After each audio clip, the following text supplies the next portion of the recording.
कि यशी हत्याकांड मामले में आरोपी दाऊद शेख गिरफ्तार हो गया।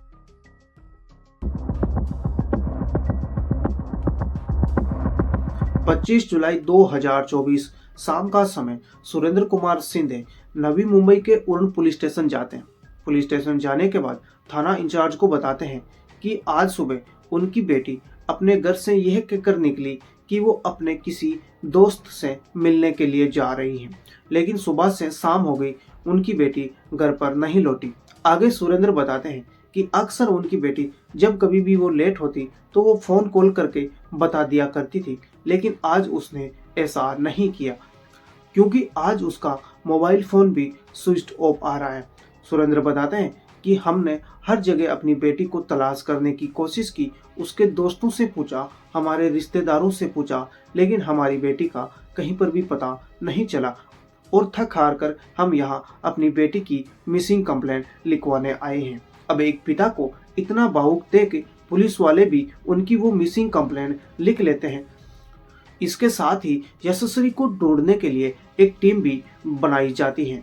हालांकि 24 घंटे बीत जाने के बावजूद भी पुलिस यशस्वी को नहीं ढूंढ पाती, लेकिन फिर मिसिंग कंप्लेंट लिखवाने के 2 दिन बाद यानी 27 जुलाई की सुबह 2 बजे के आसपास उरण पुलिस स्टेशन में एक अनजान कॉल आता है। कॉल करने वाला पुलिस को बताता है कि उरण कोटनाका रेलवे स्टेशन के पास जो पेट्रोल पंप है, उस पेट्रोल पंप से कुछ ही दूरी पर झाड़ियों में एक लड़की की डेड बॉडी पड़ी हुई है और उस डेड बॉडी को कुत्ते बुरी तरह से नोच खा रहे हैं। अब डेड बॉडी की सूचना मिलते ही फौरन उरण पुलिस उस जगह पर जा पहुंची और जाकर देखती है कि झाड़ियों में कचरे के एक ढेर में एक लड़की की डेड बॉडी पड़ी हुई है और उसे कुत्ते नोच रहे हैं। पुलिस ने यह भी देखा कि उस लड़की के एक कंधे को कुत्तों ने पूरी तरह से नोच खाया है। इसके अलावा पुलिस देखती है कि उस लड़की के पीठ और कमर पर चाकुओं से कई बार वार किए गए, यहाँ तक कि उसके प्राइवेट पार्ट को भी नहीं छोड़ा, वहां पर भी चाकुओं से कई वार किए गए। और अब जब कातिल का इतने से ही मन नहीं भरा तो उसने उस लड़की के चेहरे को पत्थरों से इतनी बुरी तरह से कुचला कि उसकी पहचान करना पुलिस के लिए तो क्या, हर किसी के लिए भी मुश्किल हो रहा था। अब पुलिस फौरन एम्बुलेंस को बुलाती है और उस लड़की की डेड बॉडी को पोस्टमार्टम के लिए भेज देती। सो हेलो फ्रेंड्स, मेरा नाम है जेपी सारण और आप देख रहे हैं यशस्वी सिंधे मर्डर मिस्ट्री। अब पुलिस के लिए सबसे पहला काम था उस डेड बॉडी की शिनाख्त करना। तो पुलिस को याद आता है कि 25 जुलाई को सुरेंद्र कुमार सिंधे नाम के एक व्यक्ति ने अपनी बेटी यशस्वी की एक मिसिंग कंप्लेंट लिखवाई है। तो पुलिस फौरन सुरेंद्र कुमार को फोन लगाती है और उन्हें वो सारी की सारी बातें बता देती हैं। साथ ही सुरेंद्र को हॉस्पिटल भी आने को कहती है। अब पुलिस के बताए अनुसार सुरेंद्र कुमार सिंधे और उनकी पत्नी हॉस्पिटल पहुंच जाते हैं। साथ ही गॉड से प्रे करते हैं कि ये उनकी बेटी ना हो, लेकिन होने को कौन टाल सकता था। और फिर वही हुआ जिसके बारे में सुरेंद्र कुमार सिंधे ने कभी भी नहीं सोचा था। हॉस्पिटल की मोर्चरी में पहुंचने के बाद जैसे ही सुरेंद्र कुमार को वो डेड बॉडी दिखाई गई तो सुरेंद्र कुमार ने उस डेड बॉडी के कपड़ों से ये पहचान लिया कि ये कोई और नहीं बल्कि उनकी बेटी यशस्वी सिंधे की ही डेड बॉडी है। इसके साथ ही उस लड़की की डेड बॉडी पर एक टैटू भी बना हुआ था। उस टैटू को देखकर सुरेंद्र कुमार सिंधे और भी ज्यादा कंफर्म हो गए कि ये कोई और नहीं बल्कि उनकी ही लाडली बेटी है। अपनी बेटी की डेड बॉडी को देखकर सुरेंद्र कुमार और उनकी पत्नी को उतना ज्यादा दुख नहीं हुआ, बल्कि उनको इस बात ने इतना ज्यादा हिला दिया था कि उनकी बेटी के साथ जब ये सब कुछ हो रहा था तो वो किस दर्द से गुजर रही थी।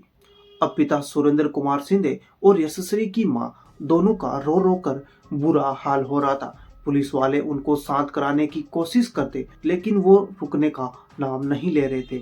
फिर कुछ देर बाद पुलिस सुरेंद्र कुमार से पूछती है कि क्या आपकी किसी से कोई जाति दुश्मनी थी या आपको किसी पर कोई शक है।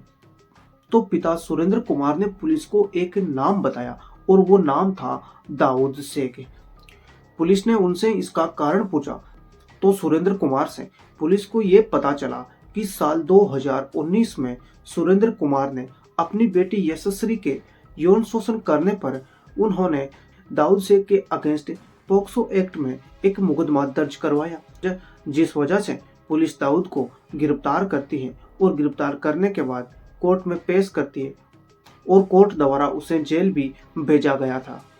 इसके आगे सुरेंद्र कुमार पुलिस को बताते हैं कि उनकी बेटी कॉमर्स से ग्रेजुएट थी और वो अपने घर से 20 किलोमीटर दूर बेलापुर के एक सर्विस सेंटर में बतौर डेटा एंट्री ऑपरेटर काम करती थी।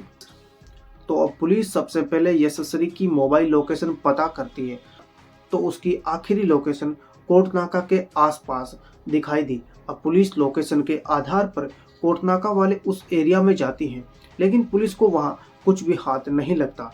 फिर भी पुलिस के पास एक दूसरा ऑप्शन भी था और वो था सीसीटीवी फुटेज। अब पुलिस उस कोटनाका वाले एरिया की वो सीसीटीवी फुटेज चेक करती है, तो पुलिस को एक सीसीटीवी फुटेज से ये पता चलता है कि 25 जुलाई की दोपहर 2:17 पर यशस्वी अपने हाथ में एक छाता लिए हुए कोटनाका की ओर जाती हुई दिखाई देती है। लेकिन फिर 8 मिनट बाद यानी 2:25 पर उस सीसीटीवी फुटेज में एक लड़का यशस्वी के पीछे पीछे जाता हुआ दिखाई देता है। तो पुलिस सबसे पहले उस लड़के की पहचान करने की कोशिश करती है, तो पता चलता है कि वो लड़का कोई और नहीं बल्कि वही दाऊद शेख है जिसके बारे में सुरेंद्र कुमार सिंधे ने पुलिस को बता रखा था। अब यहाँ पुलिस को इतना तो कंफर्म हो गया कि कातिल कोई और नहीं बल्कि वही दाऊद शेख है जिसने बदले के लिए यशस्वी सिंधे को बड़ी ही बेरहमी से मार डाला था। अब पुलिस फौरन दाऊद की तलाश करना शुरू कर देती है और उसके लिए 8 टीमें भी बनाई जाती हैं। लेकिन इसी बीच पुलिस को यशस्वी के मोबाइल से एक दूसरे नंबर का भी पता चलता है और वो नंबर किसी मोहसिन नाम के एक लड़के का था। अब पुलिस को इस केस में एक ट्विस्ट का सामना करना पड़ता है, तो पुलिस सोचने लगी कि कहीं ये मामला लव ट्रायंगल का तो नहीं है। फिर पुलिस उस मोहसिन नाम के लड़के को गिरफ्तार करती है और उससे पूछताछ करती है। पूछताछ में मोहसिन पुलिस को बताता है कि यशस्वी दाऊद को अपने स्कूल के दिनों से ही जानती थी और बाद में उनमें दोस्ती भी हो गई थी, और दोस्ती इस हद तक भी बढ़ गई कि शायद उनके बीच शारीरिक संबंध भी बने होंगे। लेकिन फिर एक दिन यशस्वी के पिता सुरेंद्र कुमार ने दाऊद को यशस्वी से छेड़छाड़ करते हुए देख लिया और फिर सुरेंद्र कुमार सिंधे ने दाऊद के अगेंस्ट पोक्सो एक्ट के तहत एक मामला दर्ज करवाया, जिसके बाद उसे गिरफ्तार भी किया जाता है और कोर्ट द्वारा उसे जेल भी भेजा जाता है। हालांकि दाऊद 1 से 1.5 महीने के बाद जेल से छूट जाता है। आगे मोहसिन बताता है कि जेल से छूटने के बाद भी दाऊद और यशस्वी में घंटों बातें हुआ करती थी, लेकिन जब कभी भी यशस्वी और दाऊद में किसी बात को लेकर झगड़ा हो जाता और वो दोनों एक दूसरे को ब्लॉक कर देते बाद, तो उसके बाद उन दोनों की मोहसिन के फोन से ही बातें हुआ करती थी। अब मोहसिन द्वारा सारा सच बताने के बाद पुलिस को लगने लगा कि मोहसिन इस केस में इन्वॉल्व नहीं है और मोहसिन को पुलिस छोड़ देती है। इसी बीच उरण पुलिस ने कर्नाटका पुलिस से संपर्क किया, क्योंकि दाऊद से यशस्वी का कत्ल करके कर्नाटका ही भागा था। कर्नाटका पुलिस अपने मुखबिरों की मदद से कर्नाटका के गुलबर्गा से दाऊद को उसके गांव की आसपास जो पहाड़ियां थी वहां से गिरफ्तार कर लेती हैं और फिर गिरफ्तार करने के बाद दाऊद को कर्नाटका से मुंबई लाया जाता है और उससे पूछताछ की जाती है। तो पूछताछ में दाऊद ने यशस्वी के कत्ल करने की वो बात कबूल कर ली। पुलिस पूछताछ में ये भी पता चलता है कि दाऊद जब जेल से बाहर आया तो उसका एक छोटा सा एक्सीडेंट हुआ, जिसके कारण उसके पैर में फ्रैक्चर आ गया और इस वजह से वो कर्नाटका में अपनी दादी के पास ही रहने लगा। फिर जब वो ठीक हुआ तो वापस वो मुंबई के उस उरण इलाके में आने लगा और यहाँ उसकी मुलाकात यशस्वी से फिर से होने लगी और उनमें बातें भी शुरू हो गई। लेकिन इसके बाद दाऊद यशस्वी को शादी के लिए प्रस्ताव देता है, लेकिन इसके लिए यशस्वी दाऊद को मना कर देती है, क्योंकि दोनों अलग अलग मजहब से थे। अब दाऊद यशस्वी पर शादी का दबाव बनाने लगा। साथ ही दाऊद के पास यशस्वी के कुछ फोटोज भी थे, जिन फोटोज को लेकर वो उन्हें सोशल मीडिया पर वायरल करने की धमकी भी यशस्वी को वो देने लगा। और जिस दिन यशस्वी गायब हुई उससे ठीक 1-2 दिन पहले यानी 23 और 24 जुलाई को दाऊद ने वो फोटोज सोशल मीडिया पर वायरल भी कर दी थी। अब यशस्वी अपनी इज्जत को बदनाम होते नहीं देखना चाहती थी, इसलिए यशस्वी ने ये बात अपनी एक दोस्त को बताई और फिर उसने दाऊद से मिलने के लिए कहा, जिस पर दाऊद यशस्वी को जोईनगर रेलवे स्टेशन के सुनसान इलाके में मिलने के लिए बुलाता है। अब जब यशस्वी दाऊद से मिलने के लिए कहती है तो दाऊद ने वो फोटोज जो सोशल मीडिया पर उसने वायरल की थी वो सोशल मीडिया से हटा देता है। अब तय तारीख के मुताबिक 25 जुलाई को यशस्वी जोईनगर में उस सुनसान इलाके में जा पहुंची जहां दाऊद पूरी प्लानिंग के तहत यशस्वी का इंतजार कर रहा था। दाऊद ने यशस्वी को मारने के लिए बाजार से 2 चाकू भी खरीदे थे। अब जब उस जोईनगर वाले इलाके में दाऊद और यशस्वी एक दूसरे के सामने आते हैं तो दाऊद एक बार फिर से यशस्वी को शादी के लिए कहता है, क्योंकि वो यशस्वी से शादी करके उसे अपने साथ बेंगलुरु ले जाना चाहता था। लेकिन यशस्वी केवल यही चाहती थी कि दाऊद अपने फोन से उसकी वो सारी की सारी प्राइवेट फोटोज हटा दे। अब एक बार फिर से यशस्वी द्वारा दाऊद को रिजेक्ट करने पर दाऊद और यशस्वी में बहस हो जाती है और ये बहस इतनी बढ़ जाती है कि उन दोनों में लड़ाई होने लगती है। और तभी दाऊद ने गुस्से में आकर यशस्वी पर एक के बाद एक चाकू से वार करना शुरू कर दी।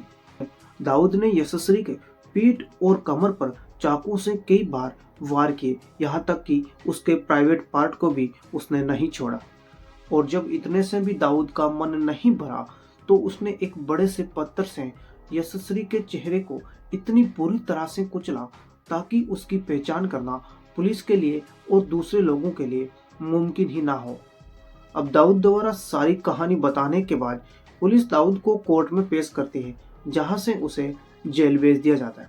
लेकिन दोस्तों, क्या दाऊद ने यह सब बदला लेने के लिए किया, या लव जिहाद के लिए किया, या फिर शादी के लिए मना करने पर किया? आप दाऊद की कैसी मानसिकता को देखते हैं? जाते जाते लड़कियों से मेरी यही विनम्र अपील है कि आप हमारे घर की इज्जत हो, इसलिए दाऊद जैसे वैसी दरिंदों को समय रहते समझ लीजिए। और बाकी इस कहानी के बारे में आपकी क्या राय है, कमेंट बॉक्स में जरूर बताएं। जय हिंद, वंदे मातरम।